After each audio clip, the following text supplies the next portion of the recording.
अपने प्राणों की आहुति देने वाला भारतीय सेना का एक जांबाज, जिसने विदेशी धरती अफ्रीका में दुश्मन की गोली लगने से बुरी तरह जख्मी और खून से लथपथ होने के बावजूद अपनी दिलेरी और पराक्रम से दुश्मनों को घुटने टेकने पर मजबूर कर देता है। उस योद्धा का नाम है कैप्टन गुरबचन सिंह सलारिया। नमस्कार, मैं हूं मनीष मणि और आप देख रहे हैं दबंग इंडिया।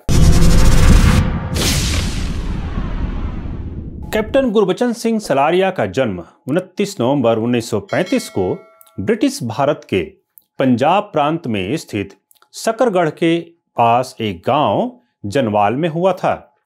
दुर्भाग्य से आज यह स्थान पाकिस्तान में स्थित है।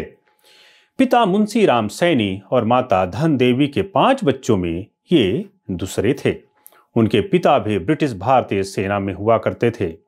अपने पिता से प्रभावित हो उन्होंने सेना में जाने का निश्चय किया था, लेकिन इसी बीच 1947 में उन्होंने देश के विभाजन का दर्द भी सहा, जिसका परिणाम यह हुआ कि विभाजन के बाद सलारिया परिवार भारतीय पंजाब क्षेत्र के गुरदासपुर जिले के जंगल गांव में आकर बस गया। अपने गांव, अपने घर को छोड़कर गुरदासपुर में बसना उनके लिए आसान न था।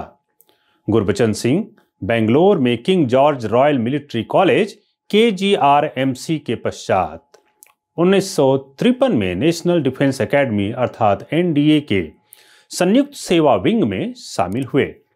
यहां सफलतापूर्वक उत्तीर्ण होने के पश्चात 9 जून 1957 को गुरबचन सिंह को 3 गोरखा राइफल्स की 2री बटालियन का अंग बनाया गया।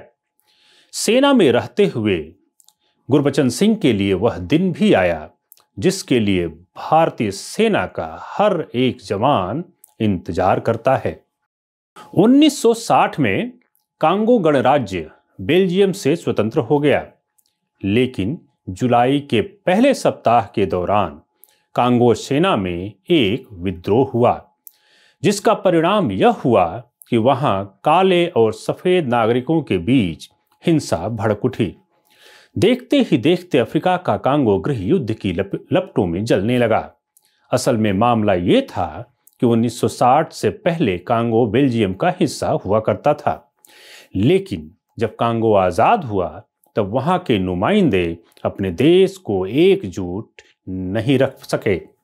इस देश के लोग 2 गुटों में बट गए, जिसके चलते कांगो की स्थिति इतनी गंभीर हो गई कि वहां की सरकार को संयुक्त राष्ट्र से मदद मांगनी पड़ी।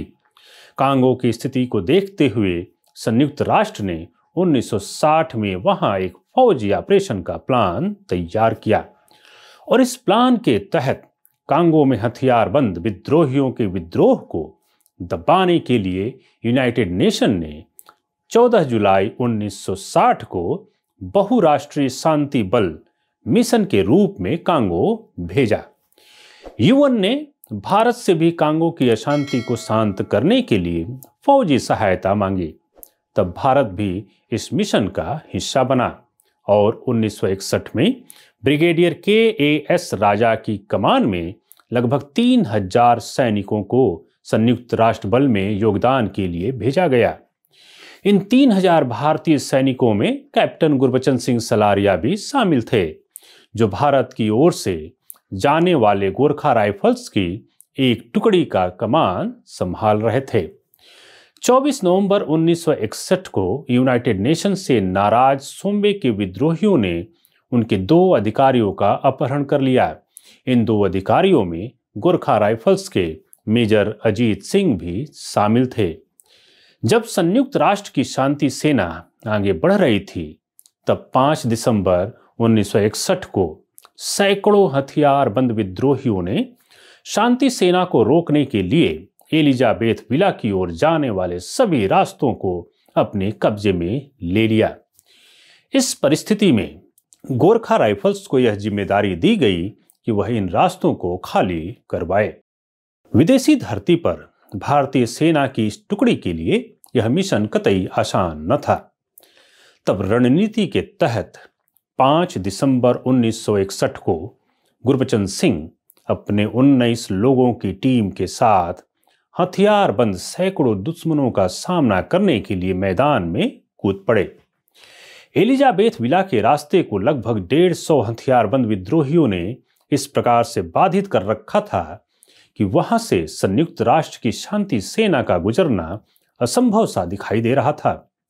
तब कैप्टन गुरबचन सिंह और मेजर गोविंद शर्मा ने विद्रोहियों पर दो तरफ से हमला करने की योजना बनाई और तय किया गया कि कैप्टन सिंह दोपहर में एयरपोर्ट साइड से विद्रोहियों पर धावा बोलेंगे।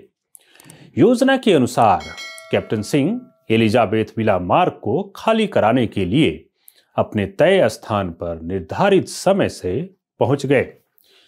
अपनी सूझबूझ का परिचय देते हुए कैप्टन सिंह एयरपोर्ट रोड पर विद्रोहियों के हथियारों से लैस 2 कारों को रॉकेट लॉन्चर से नेस्तनाबूद कर दिया। इस हमले से विद्रोहियों में खलबली मच गई, लेकिन कैप्टन विद्रोहियों को कोई मौका नहीं देना चाहते थे, इसलिए उन्होंने अपने साथियों के साथ उन पर जबरदस्त हमला कर दिया। इस हमले में कैप्टन गुरबचन सिंह और उनके गोरखा दल के सदस्यों ने 40 विद्रोहियों को मार गिराया। इस बीच विद्रोहियों के मशीन गन से निकली गोली कैप्टन सिंह की गर्दन में आ लगी। वह बुरी तरह से जख्मी हो लहूलुहान हो गए, लेकिन अपने जख्मों और बहते लहू की परवाह किए बगैर कैप्टन गुरबचन सिंह सलारिया लगातार दुश्मन पर हमला करते रहे और अंत में रणभूमि में विजय प्राप्त की। लेकिन इस युद्ध में भारत का यह वीर योद्धा कैप्टन गुरबचन सिंह सलारिया केवल 26 साल की उम्र में अपने फर्ज और अपने देश के मान सम्मान के लिए शहीद हो गया। कैप्टन गुरबचन सिंह सलारिया ऐसे पहले भारतीय सैनिक थे जिन्होंने विदेशी धरती पर मानवता और भारत के मान सम्मान के लिए खुद को बलिदान कर दिया। अभूतपूर्व युद्ध कौशल, साहस और देश के प्रति कर्तव्य निष्ठा के लिए मरणोपरांत कैप्टन गुरबचन सिंह सलारिया को भारत सरकार ने 1962 में सेना के सर्वोच्च सम्मान परमवीर चक्र से सम्मानित किया। परमवीर चक्र के इस सीरीज में आज बस इतना ही।